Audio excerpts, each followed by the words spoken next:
Olá, bem-vindos ao Conversas para o Amanhã. Essa primeira edição marca a abertura da exposição Coronaceno, Reflexões em Tempos de Pandemia, no Museu do Amanhã, no dia 4 de março. Eu sou a Aline Midley e juntos vamos debater os impactos do coronavírus no Antropoceno, que é como chamamos a época em que nós, os humanos e a civilização que construímos, têm impactos planetários. É para você, aí do outro lado da telinha, que a Globo News e o Museu do Amanhã reúnem expoentes da nossa sociedade em diferentes campos de atuação e em busca de respostas. O que será do Brasil quando isso tudo passar? Quando o mundo parou, eles seguiram. Por quê? Porque nós precisávamos. Deixaram para trás a proteção da casa e da família, estiveram e ainda estão à disposição para salvar vidas, fazer pesquisas, produzir e transportar alimentos, cuidar da ida e vinda de outros essenciais. Trabalhadores essenciais, brasileiros essenciais, que batalharam para a roda da economia continuar a girar, para manter os empregos, para ajudar milhares de estudantes que não tinham mais escola para ir, para combater a desigualdade. No Brasil da pandemia, eles fizeram a diferença. Hoje vão debater com a gente Janaína Barros, educadora, Mônica Calazans, enfermeira do Hospital Emílio Ribas em São Paulo e primeira brasileira a ser vacinada em território nacional, e Josier Vilar, médico e presidente do Fórum Inovação Saúde.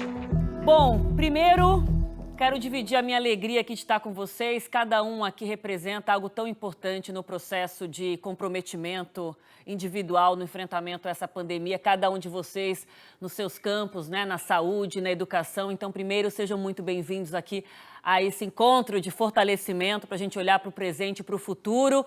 Eu começo com a nossa Mônica Calazans. Quem não conhece esse rosto que tanto representa, né, sobre a ciência, sobre a entrega dos profissionais de saúde. A Mônica, no dia 17 de janeiro, estampou o mundo com o seu exemplo. A Mônica foi a primeira brasileira vacinada contra a Covid. E a Mônica não só se colocou ali de prontidão e disposta a ser vacinada. Ela trouxe uma mensagem muito importante, inclusive no dia da vacinação falou muito sobre isso, Mônica. Isso foi planejado ou diante daquela situação que você estava ali, você entendeu a força que a sua voz teria, o eco que a sua voz teria, quando você falou sobre o orgulho de fazer parte de uma pesquisa, quando você exaltou, sim, a segurança da vacina, quando você continuou pedindo para as pessoas se cuidarem, ainda que estejamos começando a vacinação. Queria te ouvir agora, 2 semanas depois, a gravação acontece um pouco mais de 2 semanas depois da primeira vez que você foi vacinada. Como é que você está agora e que reflexões você tem feito desde então? Boa tarde a todos. E é o seguinte, não foi nada planejado, porque eu fui pega de surpresa naquele dia 17. Eu estava de plantão no Emílio Ribas, então não foi nada planejado. Depois da vacina, que eu tive que dar algumas palavras, falar alguma coisa, só não me veio na cabeça a questão de a única forma que a gente tem que parar com tudo isso que está acontecendo na vida de todos os brasileiros, acho que na vida no mundo inteiro, é através da vacina. A gente não tem outra solução para isso, entendeu? Então, aquele momento para mim foi um momento histórico, porque eu dei sim o chute inicial para que a gente começasse a ser vacinado. E não demonstrando medo da vacina. Eu tenho muito mais medo do Covid do que da própria vacina. Então, eu me senti honrada naquele momento de estar sendo a primeira a ser vacinada e provar para os brasileiros para ter confiança. Porque por trás dessa vacina tem um instituto que tem mais de 150 anos de experiência. Então, baseado nisso, é que eu tentei transmitir a minha segurança e a confiança na vacina. Foi só isso. O meu papel é esse nesse momento. E você acha que a mensagem chegou, Mônica, só para a gente fechar essa primeira resposta, você acha que a mensagem chegou para as pessoas pela repercussão, pela interação que você tem tido com as pessoas, principalmente nas redes sociais, que eu tenho acompanhado também? Sim, muita gente, eu estou recebendo parabéns de muita gente, na rua, porque de máscara fica mais difícil para as pessoas me conhecerem, né? Mas eu sou abordada assim na rua, dentro do transporte público, porque eu continuo usando transporte público. Então, eu sou abordada e as pessoas me parabenizam e torcem. Elas me perguntam, quando eu vou ser vacinada? Eu falo, breve, entendeu? Então, tem muita gente que acredita, muita gente que acredita. É por essas pessoas que eu torço muito, pelas pessoas que acreditam. Aqueles que não acreditam, a gente vai conseguir convencer lá na frente. Estamos diariamente trabalhando nisso, no mesmo fronte, né? Isso me deixa muito feliz também. Doutor José, a gente está falando sobre vacina, mas eu queria tentar fazer um paralelo também sobre o que foi exposto nessa pandemia, né? A gente viu, o SUS teve e tem tido um papel fundamental no enfrentamento a essa doença que vem nos desafiando diariamente, agora com novas variantes, com novas linhagens. A ciência do mundo inteiro debruçada sobre as pesquisas neste momento de forma incessante. Mas as doenças continuaram acontecendo no Brasil, para além da Covid. Os hospitais, os leitos foram priorizados para o enfrentamento dessa doença. E aí, nesse contexto, a telemedicina ganhou um papel fundamental no tratamento dos outros brasileiros que não foram acometidos pela Covid-19. Como é que a gente pode entender também os avanços do Brasil nessas outras frentes de atendimento à saúde? Bom, muito obrigado, Aline. Queria saudar a Mônica e a Janaína. Parabéns, Mônica Calazans, pelo seu gesto muito positivo de vacinação, que nós temos todos que acreditar, porque os institutos são sérios, as vacinas são boas e nós estamos vencendo essa guerra. A ciência demonstrou ser capaz de vencer essa guerra quando identificou o vírus, quando mapeou o vírus, quando desenvolveu os testes de diagnóstico e agora desenvolveu a vacina. Em menos de um ano nós conseguimos isso. Isso é um fato histórico na humanidade. Jamais aconteceu isso anteriormente. Respondendo à sua pergunta, Aline, eu acho que a telemedicina ela veio contribuir demais. Nós já estávamos, eu diria que, represados nessa iniciativa de desenvolver um acesso a quem não tem possibilidade de ir direto ao médico ou ao enfermeiro na sua pequena região, as populações ribeirinhas, as populações indígenas, tanta gente com dificuldade de acesso, disponibilizar um acesso remoto através de uma plataforma que permita um diagnóstico ser pensado, uma orientação terapêutica ser dada, isso foi um grande avanço para a medicina brasileira. E ela vai progredir muito rapidamente a partir desta experiência da Covid. Então, logo chegue aqui ao 5G, que em breve teremos, com mais facilidade de comunicação, mais rápida, com melhor qualidade, os nossos telefones celulares servirão como instrumentos de diagnóstico. Da mesma forma que a gente coloca um headphone no ouvido para ouvir a sua música no seu celular, nós colocaremos um sensor semelhante a esse para medir pulso, temperatura, pressão arterial, para fazer um eletrocardiograma, para medir a concentração respiratória nossa. Em síntese, nós utilizaremos um simples celular, muito brevemente, para monitorar as pessoas que estão em condições de dificuldade de acesso e mesmo aquelas que estão em casa e que podem perfeitamente ser monitoradas através não somente da teleconsulta, como foi muito, assim, podia popularizado nesses tempos recentes, a questão da telemedicina. A telemedicina é muito mais do que isso. É uma medicina conectada. Nós vamos permitir que as pessoas sejam conectadas através de instrumentos de conexão, tipo um telefone celular, e permitindo que uma central analise os seus dados todos e permita um acesso melhor. Você vai poder fotografar, você está lá no interior da Amazônia, com uma lesão de pele, não sabe se aquilo é um melanoma ou se é uma simples alergia, por hipótese. Você vai pegar o seu celular, vai fotografar aquilo ali, transmissão online em tempo real para um diagnóstico ser feito por um dermatologista que estará vendo aquela imagem e orientando você. Quantas vidas nós iremos salvar a partir dessas inovações que estão disponíveis já? Em muito pouco tempo, o Brasil vai poder se apropriar desse arsenal de investigação diagnóstica e terapêutica.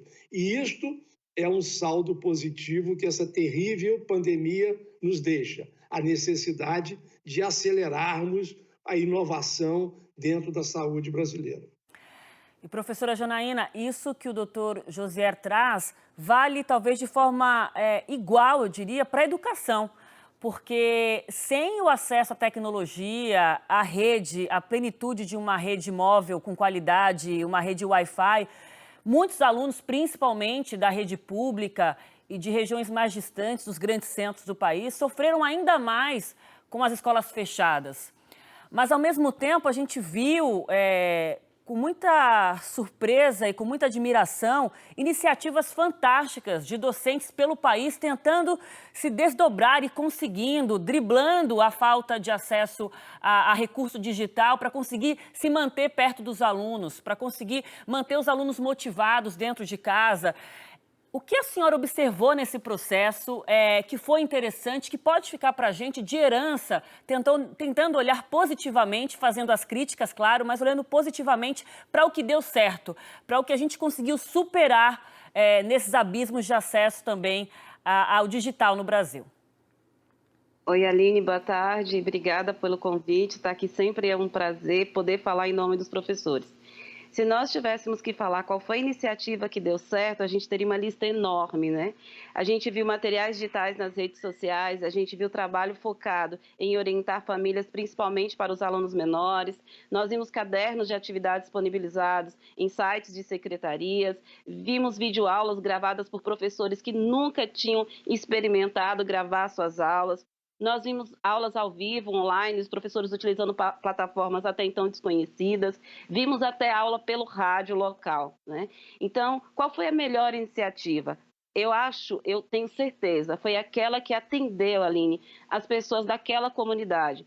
Foi aquela criada dentro da escola, pensada para um determinado público, pensada para uma determinada comunidade. Eu vi, por exemplo, Ligação do Bem, que eram professores que coletavam o número de telefone de seus alunos e ligavam para eles frequentemente, uma conversa de 5 minutos, de 10, de 3. Uma colega aqui da Bahia, Aline, montou um clube de leitura. Imagina, pelas redes sociais, ela lia livro para os seus alunos, uma diretora de escola.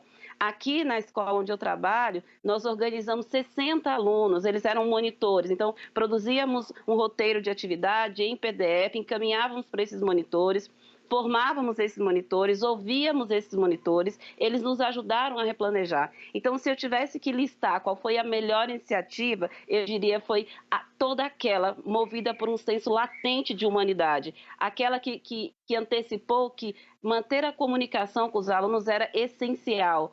Foi aquela que comunicou que a escola não é um espaço de quatro paredes. Escola é gente aprendendo, escola pode ser uma folha, tecnologia pode ser uma folha, tecnologia pode ser um aplicativo, mas antes de mais nada precisa ser um processo movido pela compreensão de quem são as pessoas. Então, eu acredito que a pandemia trouxe muito mais forte esse senso de humanidade, a pandemia trouxe para a escola essa necessidade urgente de escutarmos os alunos e, acima de qualquer tecnologia ou de qualquer processo pensado, vamos pensar nas pessoas, como elas estão. E pensar nos professores também, né? Eles estavam adiando, talvez, alguns adiando o acesso à tecnologia, o uso de tecnologia, e viu que isso não dá mais para ser adiado. Então, a pandemia traz para a gente uma lista de não saberes que a gente atualizou. A pandemia traz saberes, porque a gente teve que aprender na urgência, e a pandemia também instaurou um sentimento de esperança na escola pública muito grande, porque a solução para a escola pública está dentro da escola pública, na relação entre pessoas, professores, alunos e comunidade. Que coisa linda, né, professora? Como o estado de exceção, a excepcionalidade de um momento, a privação do recurso, do estar junto, né, do compartilhar também pode trazer tanta luz, né, tanta reflexão importante sobre o que pode ser melhorado, o que tem que ser melhorado nessa relação aluno-escola, aluno-professor. Muito lindo te ouvir, e eu acho que essa reflexão talvez seja válida para o ambiente de saúde, né, para os hospitais. Mônica Calazans, como é que vocês, não só os enfermeiros, mas técnicos de enfermagem, técnicos de outras áreas, os próprios médicos, a relação de vocês que estão praticamente há um ano privados das suas vidas pessoais, privados de estarem perto perto da família porque estão diariamente tratando de pacientes acometidos pela Covid. Como é que isso foi internalizado por vocês? Se houve também uma mudança positiva no sentido de dar valor ao que vocês têm como equipe, como trabalho, como serviço às comunidades, à população brasileira? E eu queria rememorar aqui uma das frases incríveis que a Mônica proferiu no dia em que ela foi vacinada, em que ela fala: olha, não tenham medo, é isso que nós estávamos esperando, é isso que nós estamos esperando. Essa fala foi para os seus colegas, foi para todo mundo, foi para o Brasil. E o que te motivou a dizer aquilo naquele momento, Mônica? Essa frase não foi só para os profissionais da saúde. Essa frase foi para o Brasil inteiro. Porque desde quando nós estamos passando por tudo isso, Aline? Vai fazer um ano, né? Fazer um ano que nós estamos presos a um vírus. Nós estamos presos a uma situação. Então, essa frase, porque para mim, o pontapé inicial da vacina é demonstrar para esse vírus que nós temos uma saída, entendeu? Nós temos uma saída, é a vacina. E em relação aos meus colegas, todos nós estamos trabalhando arduamente, entendeu? Nas duas unidades onde eu trabalho, que eu trabalho em 2 unidades hospitalares, trabalho no Emílio, e lá a gente trabalha incansavelmente, e no São Mateus muito mais ainda, por ser uma região de periferia, então a necessidade da comunidade daquela região é muito maior, falta de informação. Então, qual que é o nosso papel como profissionais da saúde? Informar, orientar, acolher, na medida do possível. A gente faz esse papel assim todos os dias, entendeu? Porque as pessoas vão nos procurar desesperada porque pegaram o exame. Às vezes elas não têm sintoma nenhum, mas são aqueles pacientes assintomáticos, e elas vão desesperadas na unidade, querendo saber o que fazer, o que vai acontecer. Qual que é o nosso papel como profissional? Tranquilizá-los.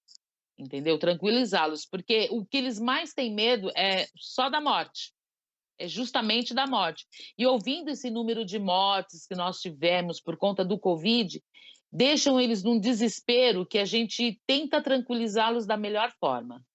E a nossa equipe, e a minha equipe que trabalha lá é muito bem treinada, o pessoal trabalha assim com muito carinho, com muito amor. Nós acolhemos todos os pacientes na unidade, dando informação, dando orientação, tentando tranquilizá-los, dando as informações sobre as medidas de higiene, sobre a questão da aglomeração, na medida do possível, evitar sair de casa, o isolamento social, porque eu sei o que eu estou passando com essa situação, porque vai fazer um ano, mais ou menos, que eu não vejo a minha avó de 87 anos. Por que eu não vou lá? Eu tiro base por mim. Porque trabalhando em 2 locais, 2 hospitais, eu tenho medo de estar levando alguma coisa para ela. Então, eu evito, entendeu? Eu evito, justamente em cuidado a ela. Agora, imagine quantas famílias não estão na mesma situação. Quantas famílias? Então, está muito complicado para todo mundo. Eu sempre falo que estar longe nesse momento é um ato de amor com aqueles que mais amamos, né? Os nossos queridos. Doutor José, dá para falar sobre lições para a saúde pública brasileira nesse momento? E quando eu falo saúde pública é no sentido do atendimento e a relação do SUS, que indiscutivelmente eu acho que sai fortalecido também com algumas lições, mas foi um sistema fundamental para que a gente tivesse esse cenário menos devastador do que já o é, obviamente. E qual a relação que a gente conseguiu também estabelecer da rede privada com a rede pública? Em alguns momentos mais críticos da pandemia, a gente viu, inclusive, o poder público recorrendo ao sistema privado para alocação de leitos, para conseguir atender a demanda pelo SUS. Como é que a gente pode se fortalecer como atendimento à saúde, como país, a partir das experiências que a pandemia trouxe para a gente?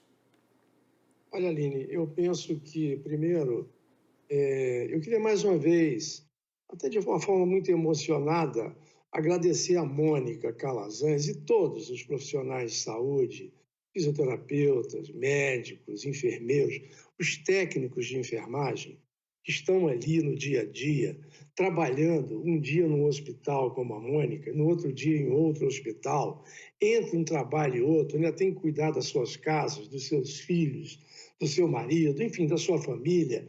E isto é um esforço gigantesco que eu acho que a sociedade tem de aplaudir de pé a esses abnegados servidores públicos e privados que deram tanto da sua vida para tentar mitigar, reduzir ao máximo possível o sofrimento de tantos. Eu acho, Aline, que o Sistema Único de Saúde brasileiro tem falhas, óbvio que tem falhas, mas ele deu uma demonstração de que foi uma grande conquista civilizatória que a nossa Constituição de 88 nos deu, de criar a universalidade de acesso e a integralidade de cuidados a todos os brasileiros.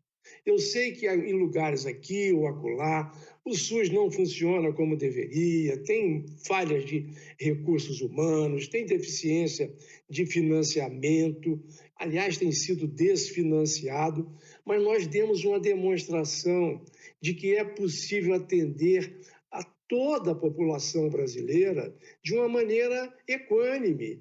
É óbvio que nós vimos aqui essa tragédia recente, que é uma vergonha, uma catástrofe que aconteceu em Manaus, de falta de oxigênio, e as pessoas morrendo por falta de oxigênio. Mas isso é uma desorganização de gestão. Mas os profissionais de saúde lá estavam, tentando minimizar ao máximo o sofrimento de cada um deles.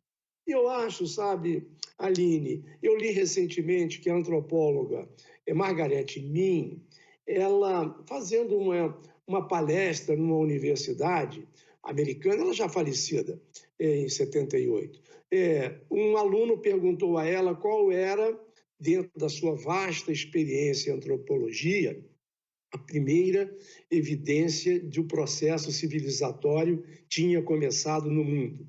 E ela disse: foi um osso, um fêmur que tinha sido fraturado e estava cicatrizado. De milênios de anos encontrado esse osso cicatrizado, demonstrando que alguém quebrou aquela perna e alguém parou para protegê-lo dos outros animais que pudessem atacá-lo, coisa que não acontecia. As pessoas quebravam a perna, estavam mortas, eram deixadas para trás. Alguém o acolheu. E este alguém, ao acolher, até esse ato humanitário, mostrou que a civilização estava se iniciando. Eu acho que o SUS demonstrou esse papel humanitário, que nós temos que valorizar, integrar o SUS ao sistema privado, minimamente na base das informações que possam ser compartilhadas, ter um prontuário único para ser atendido no público e no privado, não faz o menor sentido, Aline. Se você tem um plano de saúde privado e tem a sua informação médica, se você perdeu o seu emprego e perde o seu plano de saúde, você vai para o Sistema Único, SUS, e não leva com você as suas informações. Você é obrigado a iniciar tudo do zero no Sistema Único de Saúde. É uma redundância, é um desperdício. Se você consegue um novo emprego em 2 anos, você vai para esse novo emprego, ganha um novo plano de saúde e você perde as informações do primeiro emprego e as informações do SUS.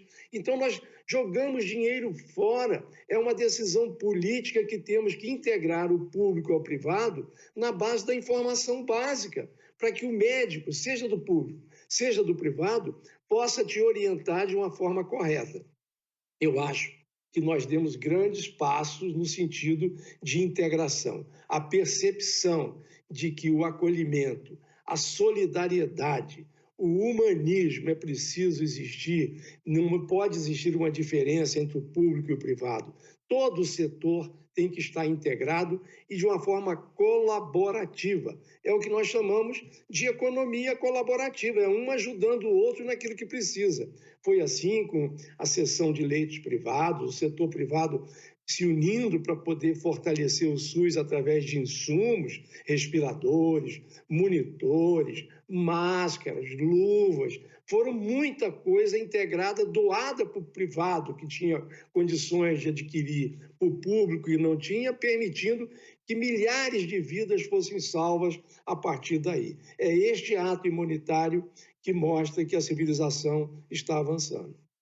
Ato humanitário esse, doutor José, eu me lembrando aqui da cobertura de Manaus, do Amazonas, durante o colapso pela segunda vez do Sistema Único de Saúde, o que houve ali foi uma falta de gestão, né? Os profissionais da saúde fizeram a parte deles, fizeram um esforço ali sobre-humano, né? Tendo que escolher quem ia viver, quem ia morrer, quem poderia pegar o último cilindro de oxigênio que havia ali, que tinha mais condições de superar aquele momento crítico, uma coisa que, de fato, profissionais como a Mônica, foram eles que gritaram para a imprensa, né? Gritaram pedindo ajuda, desesperados nas redes sociais. E foi assim que a gente, na cobertura da Globo News, entendeu a gravidade do que estava acontecendo. Porque, além do atendimento, tiveram força para pedir ajuda e denunciar o que estava acontecendo, principalmente na capital do Amazonas, o que só fortalece, aumenta ainda mais o nosso orgulho e a nossa admiração. Muito bem lembrado esse episódio lamentável do Amazonas.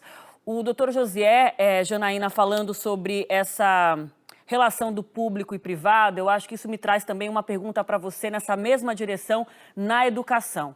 De que forma a pandemia escancarou mais uma vez as disparidades da rede pública e privada de ensino?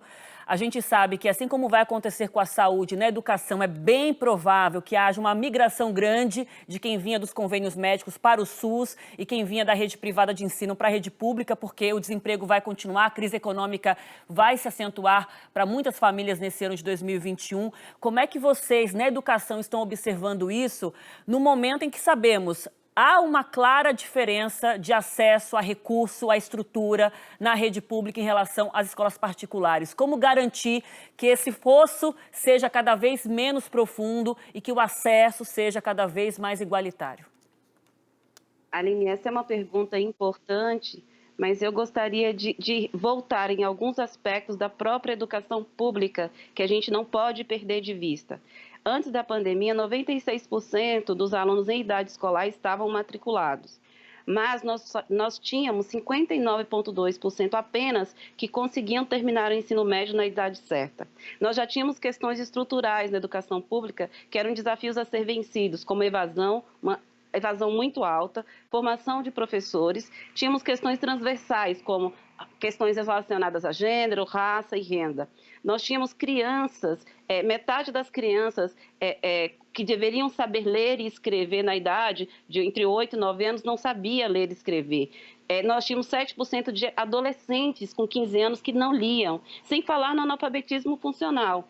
Então, assim, quando a gente pega tudo isso antes da pandemia e coloca junto um país que foi o país que mais demorou para voltar às aulas, eu acho que a gente tem um grande desafio a enfrentar dentro da escola pública. Se a gente olhar dados agora, nós vamos ver que 4 milhões de alunos não acessaram nenhum conteúdo, não mantiveram nenhuma relação com a escola. Já temos dados de matrícula, 17% dos estudantes que estavam na escola antes da pandemia pretendem não voltar. Então, para o educador hoje, para ele poder agir pós-pandemia, para além das questões comparativas ensino público e ensino particular, a gente precisa ter esses novos dados. Quem são esses alunos dessa escola pública em 2021? Quais são os contextos onde ele vive? Como esse contexto foi afetado? Quais são as minorias que precisam de uma atenção mais urgente do que todos que estão na escola pública precisam? Eu preciso cuidar das grávidas, eu preciso cuidar dos meninos ou das meninas que tiveram que trabalhar para sustentar a sua família, tem as questões emocionais que vão pipocar na escola de forma muito mais latente. Então, é muito importante que a gente entenda que não existe uma escola pública, são escolas, porque cada um no seu contexto, na sua comunidade, né? Ela tem uma tradução que é preciso ser feita. Então, eu penso que agora, em 2021, a gente fica meio perdido com as datas, que nesse retorno é muito importante ter dados, traduzir esses dados em processos, mas em processos que possam trazer soluções para aquela escola. Não existe, Aline, uma solução para todas, não existe algo que vai resolver o problema de todo mundo. Tem que existir, sim, uma comunidade de aprendizagem dentro da escola, atenta a esse contexto. Qual é a minha matrícula? Quem são esses sujeitos? Qual é a não matrícula? Quem são esses sujeitos que não voltaram? Quanto mais o mundo se transforma, quanto mais os desafios da pandemia se tornam latentes, fica é mais importante e urgente a gente enrijecer, né, ou fortalecer esse tecido social. Ele precisa estar mais resistente para a gente enfrentar os desafios inaugurados pela pandemia, que até eu brinco, tá, Aline, não foram inaugurados, ficaram apenas mais visíveis, porque eles já existiam, agora só se multiplicaram e estão aí para todo mundo ver. Exatamente, as circunstâncias do isolamento social em que a gente foi obrigado a silenciar um pouco, estar dentro, fez a gente olhar para o que muitas vezes era preferível não saber, né? Porque é mais confortável a gente não observar determinadas demandas históricas do país, quando isso pode mexer, inclusive, com os nossos privilégios. Mônica, para quem não acompanha a Mônica nas redes sociais, vale a pena. A Mônica tem contado também como é que está a vida dela depois da primeira dose da vacina. E ela tem uma hashtag plena, em que ela fala, tô plena, tô bem. Aí ela vai contando como é que ela tá, como é que tá o segundo dia, terceiro dia. Agora já se passaram 15 dias, certo, Mônica? 15 dias. 15 dias.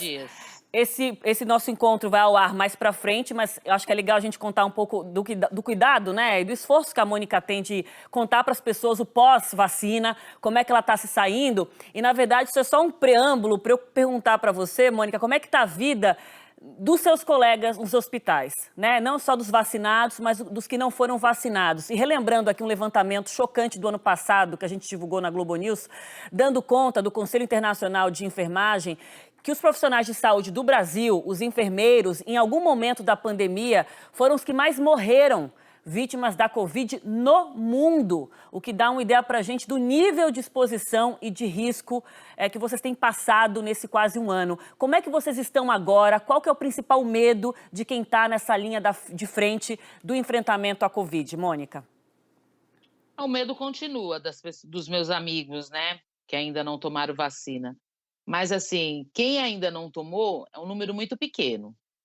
Tanto num hospital como no outro, o pessoal já foi, graças a Deus, foram todos vacinados. Então, isso diminui um pouco a insegurança, né? De trabalhar, do contato com o paciente que é Covid, que é não Covid, né? Aquele que a gente pega com exame positivo, aquele que só apresenta os sintomas. Então, o pessoal agora está trabalhando mais tranquilo. Não que a gente abriu a guarda porque está vacinado, isso não, Aline, não. As medidas de segurança continuam as mesmas, porque nem todo mundo está vacinado. Então, em prol a isso, né, em solidariedade ainda a quem não se vacinou, a gente continua com as medidas de segurança. Mas nós agora estamos um pouco mais aliviados, né? Porque agora a gente sabe que tem a vacina. É diferente de você ir dar plantão sonhando com a solução de um problema que está afetando o mundo inteiro. Aí você pensa, quando isso vai acabar? Quer dizer, eu não vou voltar à minha vida ao normal, isso vai continuar matando gente, né? Porque o que assusta muito é o número de profissionais que morreram, né? E você trabalhar num hospital onde você tem um colega de trabalho internado e você vê esse colega de trabalho morrer, né? Então, isso aconteceu 4 vezes no hospital onde eu trabalho. Nós perdemos 4 colegas de trabalho dentro do Emílio. Então, é difícil. Então, isso tudo foi antes da vacina. Agora, infelizmente, eles não estão mais com a gente, mas a gente vai fazer por aqueles que estão. Cuidar daqueles que estão, para evitar mais mortes. Então, agora a gente está dando um suspiro, né? Nós estamos mais aliviados em relação a isso tudo que nós estamos passando, porque nós vimos uma luz no fim do túnel, que para mim, Mônica, é a vacina, Aline. Não tem outra saída, entendeu? Porque eu falo, o Covid não é uma doença que eu vou na farmácia e compro um comprimido e tomo, pronto, resolvi, não tenho mais Covid, não vou pegar Covid. Posso andar tranquilamente, não vou pegar Covid. Não é. É isso que eu queria que as pessoas se conscientizassem. Não é. É um vírus que está aí, está matando, todo mundo está ciente disso, todo mundo está vendo, é todo dia notícia, é informação, são índices, entendeu? De gente morrendo por conta do Covid. E o que a gente tem que fazer para tudo isso parar? É a vacinação. Não tem outra saída. Não tem. Eu sou muito enfática nessa coisa, sabe? temos que vacinar. E assim, se a gente conseguisse vacinar todo mundo até o fim do ano, nossa, seria uma maravilha, porque em 2022 nós iríamos começar 1º de janeiro de uma outra forma, uma forma muito diferente que nós, brasileiros, começamos em 2021. Doutor Josiane, enquanto a gente vai sendo vacinado aos poucos, né, como é que a gente pode aproveitar todo esse aprendizado a partir de tantas perdas humanas para pensar num Brasil melhor que a gente queira para todos? E aí, relembrando aqui os profissionais essenciais, estamos aqui entre profissionais essenciais, vocês na educação e na saúde, eu aqui na comunicação, no jornalismo, no momento em que informação, de fato, tem ajudado, contribuído para a preservação de vidas, né? A Mônica falando sobre tratamentos que não funcionam, que muitas vezes foram estimulados, inclusive, pelo poder público, o papel que a imprensa e que a educação e que a saúde têm de contar, de fato, o que é verdade, o que a ciência, de fato, ampara. E aí, dentro desse escopo dos trabalhadores essenciais, olhar um pouco além de nós, dos nossos meios, das nossas bolhas, dos nossos setores. No meio dessa pandemia, tivemos, por exemplo, alguns protestos dos entregadores de aplicativo. Profissionais esses também que tornaram a nossa vida suportável com as entregas de delivery, foram essenciais e continuam sendo essenciais. Foram para as ruas reclamar das condições de trabalho. Foram para as ruas pedindo para terem uma melhor estrutura de atendimento aos pedidos que chegam incessantemente durante essa pandemia. Como é que a gente pode aproveitar esse momento para olhar além, para quem é essencial no Brasil, para os profissionais mais vulneráveis socialmente, porque se não for bom para a sociedade, não pode estar bom para ninguém, né? Eu tenho falado isso em todos os encontros dessas conversas sobre o amanhã. A gente tem que olhar para todo mundo que compõe essa estrutura social do Brasil e dar condições mínimas para todo mundo trabalhar com segurança e com algum tipo de felicidade, não? Sem dúvida, Aline. Eu tenho pensado bastante de que forma esse tema deveria ser conversado com mais profundidade. Eu posso contar aqui uma história pessoal. Talvez uma das coisas piores que possa acontecer a uma pessoa é ele ficar desempregado. O Brasil tem 14 milhões de desempregados hoje. Meu pai, quando vivo, com 50 anos de idade, 50 e poucos anos de idade, perdeu o emprego e ficou durante 2 anos desempregado. Ele se sentia humilhado, ele se sentia completo, porque naquela época, 52 anos de idade, já era velho para ser empregado em algum lugar, não conseguia emprego. Então, eu acho que nós do setor empresarial da saúde, nós do setor produtivo, nós temos que primeiro tentar organizar o setor saúde melhor. E você foi precisa, Aline, ao falar na questão da informação. E eu vou mais além da informação. Eu acho que a comunicação tem que ser muito bem organizada pelo setor saúde. Nós, no Brasil, sofremos demais nessa pandemia com as desinformações, com as informações com sinal trocado. Graças a vocês da imprensa, e eu parabenizo vocês da imprensa por terem criado esse consórcio de informação que nos permitiu monitorar em tempo real o que de fato estava acontecendo. Mas nós não tivemos uma comunicação centralizada que desse tranquilidade à população brasileira, do ponto de vista de estar seguindo uma orientação que fosse única para todos, do ponto de vista da prevenção, do distanciamento social, da proteção individual com máscaras, enfim, das condutas sociais que deveriam ter sido preconizadas de uma forma centralizada.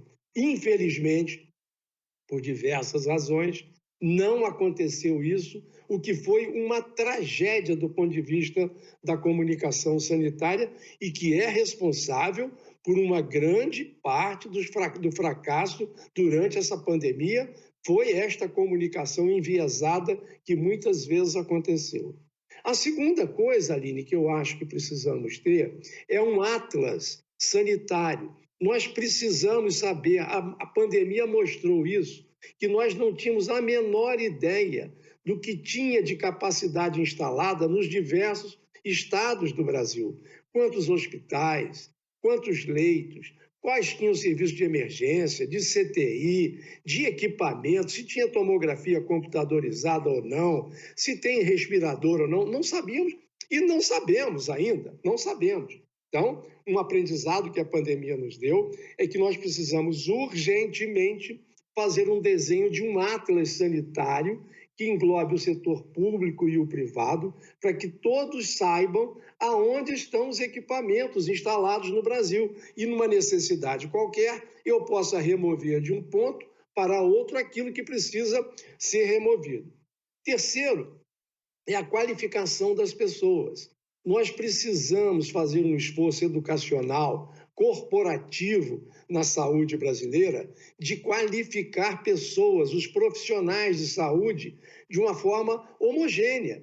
Você veja, a Mônica nos disse, nós fomos muito bem treinados no Hospital Emílio Ribas, mas o Emílio Ribas é um hospital. Nós temos 6.400 hospitais no Brasil inteiro, com pessoas trabalhando em condições precaríssimas e que precisam, e fazem como a Mônica também, trabalha um dia no hospital, no outro em outro hospital. Entre um hospital e outro não há tempo para essas pessoas estudarem e se capacitarem.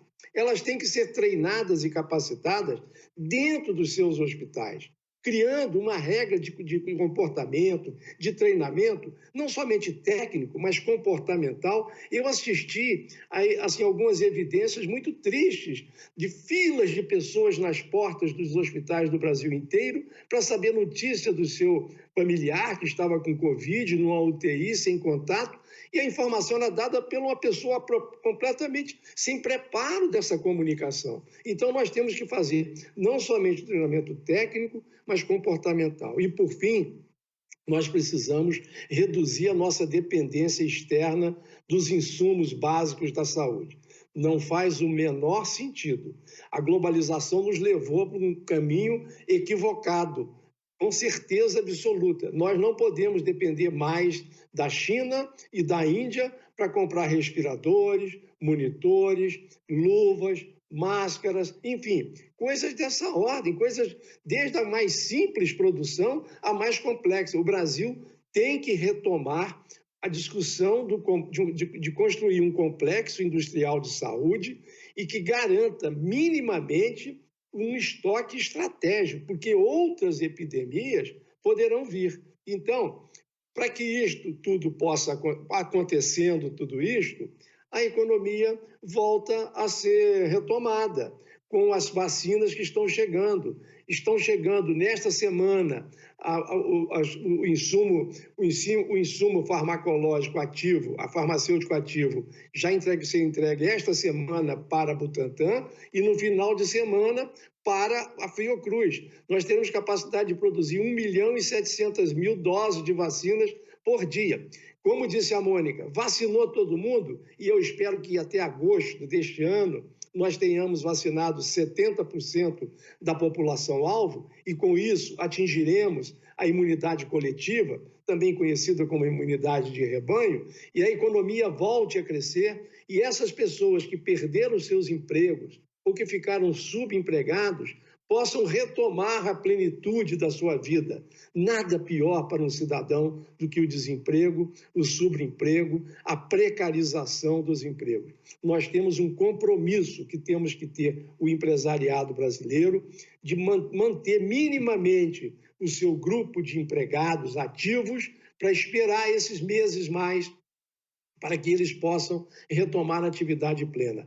Esse é um modelo que nós temos que estar aí, e eu tenho percebido isso, sabe, Aline? Uma boa vontade muito grande de diversos segmentos empresariais. Reduziram os seus horários, diminuíram um pouco o salário, mas mantiveram bastante aquilo que era possível manter dos empregados, mesmo sem esta atividade estar efetivamente acontecendo. Por isso, ainda assim, temos 14 milhões de pessoas desempregadas.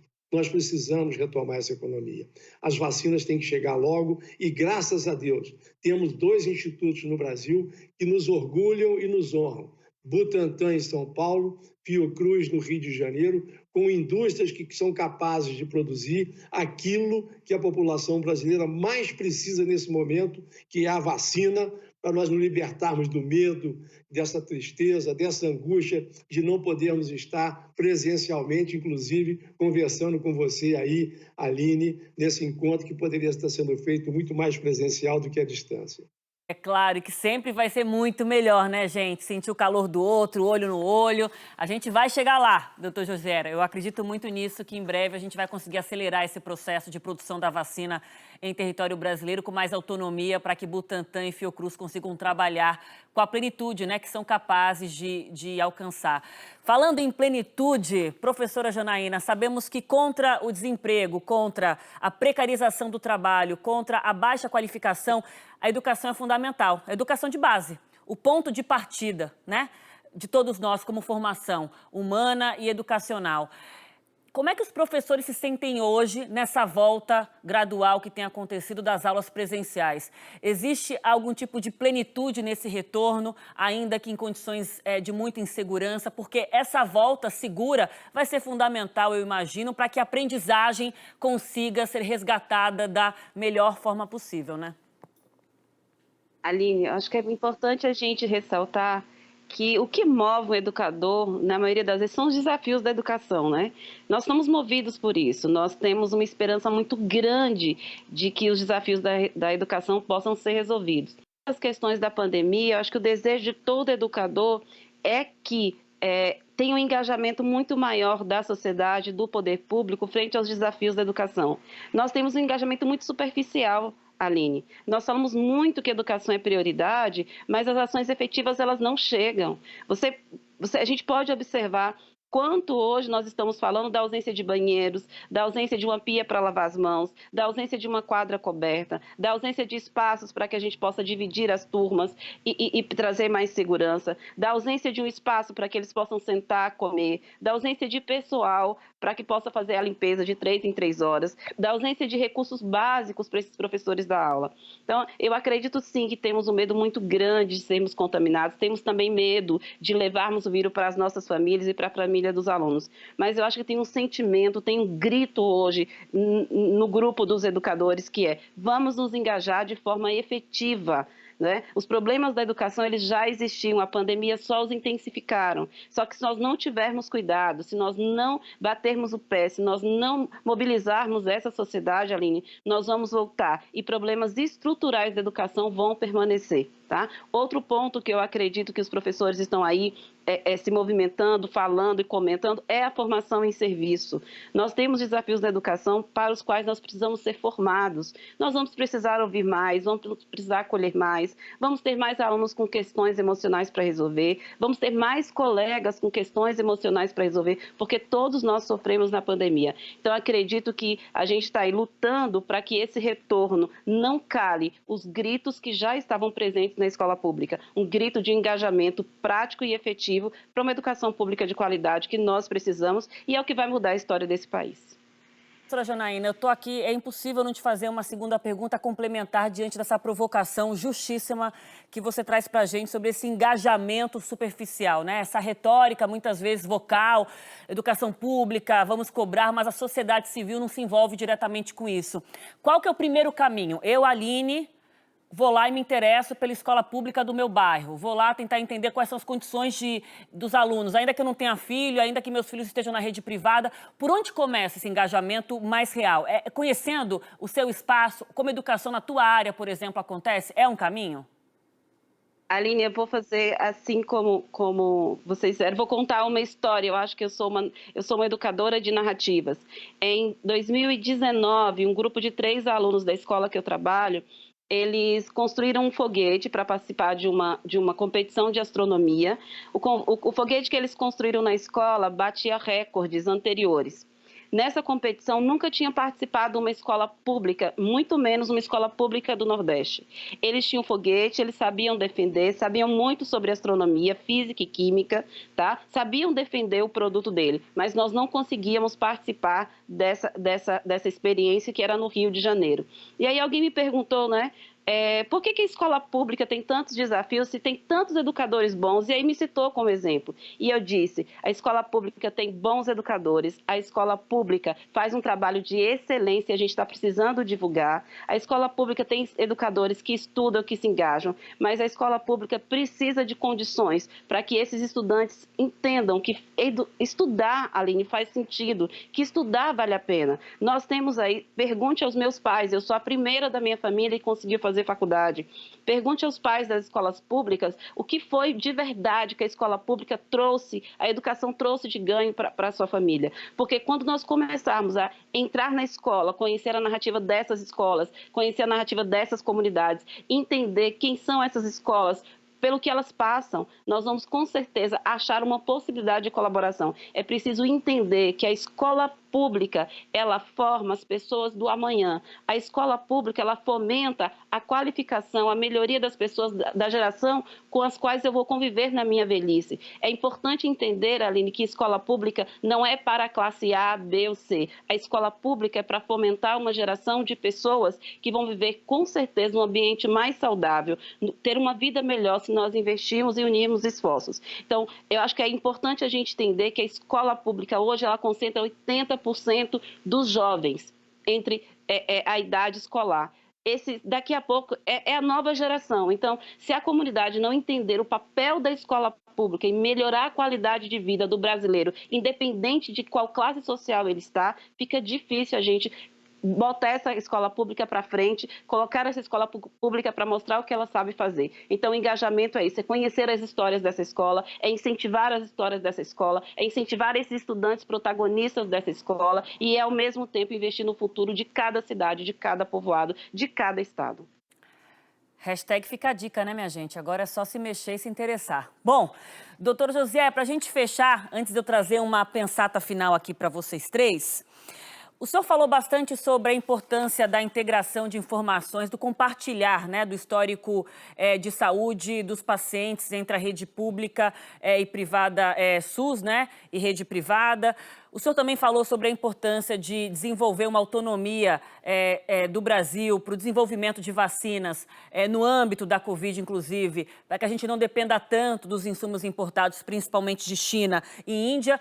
Para fechar, voltando a esse tema da integração, como é que a gente pode melhorar uma integração dos diferentes setores da sociedade brasileira, poder público, conselhos de várias áreas aí, da saúde também, mas não somente, setor privado mais uma vez, empresariado, como é que a gente pode se unir para a criação de uma logística que garanta uma assistência vacinal, um plano nacional de imunização, de fato, célere como a gente precisa. Dá para melhorar isso? Dá, claro que sim. A gente tem hoje no Brasil, primeiro nós temos já uma estrutura, que é o Plano Nacional de Imunização, que foi desarticulado atualmente, mas ele tem uma estrutura física, com funcionários, com toda uma estrutura de controle de como deve ser feito isso, mapeado o Brasil inteiro. O Brasil é um exemplo, Aline, para o mundo de programas de vacinação. As pessoas são vacinadas rapidamente, menos de 5 minutos, cada um recebe a sua vacina em todos os lugares do Brasil. A gente tem capacidade de transportar, de guardar, de controlar o insumo vacinal e de fazer a aplicação da vacina de uma maneira muito célere, muito rápida e muito eficiente. O que está faltando é uma política central que organize essas coisas através do PNI, que é o Programa Nacional de Imunização. Essa coisa de cada município fazer isoladamente, isso não pode dar certo. É óbvio que não. Isso é um absurdo que está acontecendo no Brasil. Nós temos... Eu torço para que este governo federal exerça esse papel e perceba que está na hora de se reencontrar com a sociedade de uma maneira objetiva, que organize isso. Eu torço para que isso aconteça, porque isso é para o bem da coletividade. Isso não é do interesse individual, isso é uma coisa do interesse coletivo. Então, eu tenho certeza que todos os setores da sociedade, os conselhos profissionais, as associações de classes, os órgãos públicos, privados, estão aí e mostraram isso durante a pandemia. Estão disponíveis para integrarem uma rede de distribuição desse insumo tão importante para todos nós. Eu acho que está na hora. É na hora da gente repensar a forma de fazer. Eu quero só me reportar o que a professora Janaína acabou de dizer. Talvez, Aline, a escola do amanhã não seja igual à escola do hoje. Eu vejo assim, nós precisamos pensar modelos diferentes na escola e na saúde, como fazer essa integração com o nosso cliente, com o nosso usuário, que é a população brasileira. As pessoas, eu vejo as crianças, quando a gente ia a restaurantes e a bares, as crianças ficavam lá com os seus joguinhos eletrônicos, elas ficavam horas fazendo uma interface com aquilo, porque os jogos eletrônicos prendiam o seu interesse ali de uma forma intensa. Isto se chama a digitalização e a neurociência aplicada. A escola pública tem uma oportunidade gigante de construir, a partir da neurociência, soluções inovadoras que saia do lugar comum da sala de aula com quadro negro, giz, o professor somente. Nós temos que mudar o modelo educacional no Brasil. Da mesma forma que nós temos que mudar o modelo assistencial da saúde no Brasil, integrando todo mundo e trazendo inovação, que eu possa trazer inteligência artificial, que eu defina através dos algoritmos da inteligência artificial quem precisa do que, aonde está e como fazer essa coisa chegar lá. Esse é o grande desafio para o nosso amanhã. Para hoje, é só boa vontade e decisão política de integrar toda a rede que temos assistencial no Brasil. É muito simples. Basta que o Programa Nacional de Imunização seja reativado na sua plenitude. Aline. Lindo, doutor José. Eu ainda quero um pouco mais de inspiração para a gente fechar essa conversa aqui de hoje. É a nossa pensata final que a gente faz em todo o encontro sobre, a partir da exposição Coronaceno, que tem essa ideia da gente pensar o amanhã, refletir o presente, o que fica de lição e jogando para esse amanhã que a gente deseja, né? E o que a gente já vê desse desenho no horizonte próximo, começando com a Mônica. A tua vivência como profissional de saúde, como primeira vacinada, tudo que você representa como mulher também brasileira, Mônica, a tua ideia do que é essencial, do que é ser essencial como cidadã, mudou? E se mudou, de que forma? E como é que você enxerga esse amanhã para que todos nós, de alguma forma, nos sintamos essenciais? Bom, a minha opinião em relação a tudo isso é muito simples, Aline. Eu acho que para tudo isso que a gente está querendo que de fato aconteça, eu acho que é necessário, em primeiro lugar, um planejamento. Segundo lugar, uma organização. E terceiro lugar, a realização de tudo isso. Sem essas três coisas, a gente não vai conseguir chegar a lugar nenhum. Entendeu? Então, assim, eu sou muito simples em relação a isso, porque o que a gente quer hoje, o que eu quero hoje, na realidade, é todo mundo vacinado. Então, para isso acontecer, eu acho que a gente tem que ter um planejamento, uma organização e a realização de fato, todo mundo está sendo vacinado. Acho que isso é o essencial para tudo começar a dar certo. Para a gente ter a nossa liberdade, para as pessoas conseguirem seus empregos de volta, que quanta gente perdeu o emprego nessa situação toda. Então, acho que a gente tendo esses 3 pontos, acho que a gente já vai dar um grande passo. Professora Janaína, depois de tanta entrega, tanto comprometimento com a educação pública nesse momento tão desafiador para vocês, docentes, educadores, o que fica do ser essencial para você e como é que está esse amanhã, na tua visão, no teu olhar? Aline, eu vou falar, acho que do que ficou essencial para o Brasil, né? Essa pandemia reafirmou o nosso papel, né? O papel do educador como um profissional essencial para essa sociedade, para que a gente possa evoluir. Mas, ao mesmo tempo que reafirma nosso papel, vai mostrando que a gente está precisando aprender um monte de coisas, né? As tecnologias já eram para estar na escola, a gente não precisava de uma pandemia para trazer essa necessidade tão latente. A pandemia chegou e todo mundo teve que aprender. A pandemia traz a necessidade da gente ouvir mais as pessoas. Então, é claro que alguns professores já tinham intimidade, outros professores já sabiam ouvir com mais empatia, outros professores já sabiam, tinham um jeitinho de acolher, mas outros tiveram que aprender. Então, essa pandemia deixa, sim, uma necessidade de reformularmos as políticas públicas relacionadas à educação, repensarmos o que é de fato que os estudantes brasileiros estão precisando aprender e mostrou para a gente que formação continuada, comunidade de aprendizagem é algo que não pode deixar de existir dentro de uma escola pública. A escola pública precisa pensar suas soluções a partir dos contextos de cada espaço que a gente trabalha. Doutor Josiero, o seu novo significado, a sua ressignificação do que é ser essencial e como é que está esse ser essencial no amanhã que o senhor observa agora? Olha, Aline, eu tenho muito refletido sobre a empatia. Eu acho que foi uma grande conquista que nós tivemos, a percepção do que o outro precisa, da necessidade daquele outro, se colocar no lugar dele. Eu acho que a sociedade, durante a pandemia, fez esse papel de uma forma que me deixou muito assim, feliz e muito emocionado, eu diria.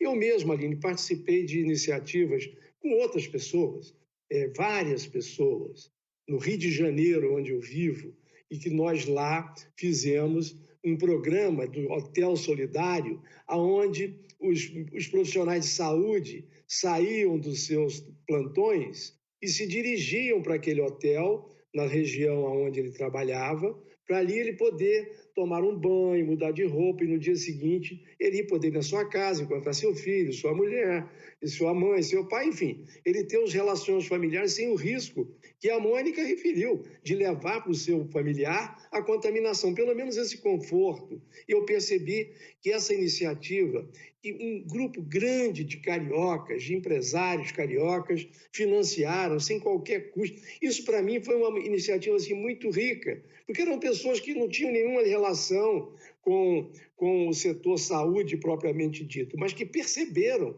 que era relevante isso, ele se colocar no lugar do outro, pensar como a Mônica pensou. Eu não posso visitar minha mãe de 87 anos, porque eu tenho o risco de contaminá-la. Então, permitiu, pelo menos, que pessoas como Mônica, ou diferentes dela, pudessem se localizar num hotel confortável, tomar seu banho, mudar sua roupa e voltar para sua casa, ficar algumas horas com a sua família.